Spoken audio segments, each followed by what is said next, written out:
الرحيم. بعد مفاجأة كريستيانو رونالدو ذهب إلى النصر السعودي، مبروك للسعوديين. ميسي يفاجئ بأنه سيعود إلى برشلونة. هذا ما قيل على ميسي بسبب مبابي هو وميسي راهم يتعاركوا من أجل كأس العالم، لأن ميسي أخذ كأس العالم وخسر.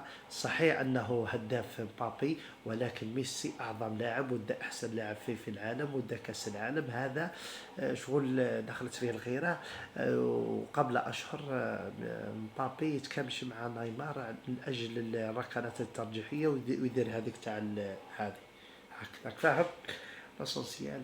أخيرا ورسميا ميسي في برشلونة، مبروك للبرشلونيين.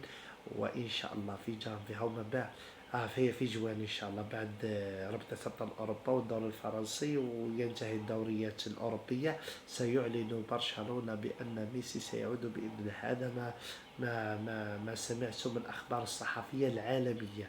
مبروك لبرشلونة وإن شاء الله يرجع، وخاصة بأن برشلونة تريد ميسي، لأنها للأسف ولا تلعب الاتحاد الأوروبي.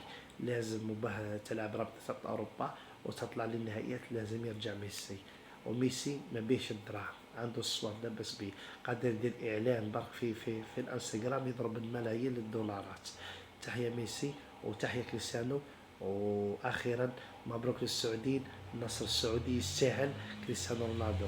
ورونالدو هو هداف، هو قناص، هو يملي، هو دبابة، هو هليكوبتر، طائرة، قطار، سفينة، يعني ما شاء الله رونالدو. أما أنت ميسي سترجع إلى برشلونة، إلى بيتك الحقيقي. ونتمنى من برشلونة أنها تطبق حاجة شنو هي، أن ميسي هو أفضل لاعب وفعلا. وآخر كلام، سلام وتحية ميسي وتحية كريستيانو رونالدو، ومبروك للسعوديين.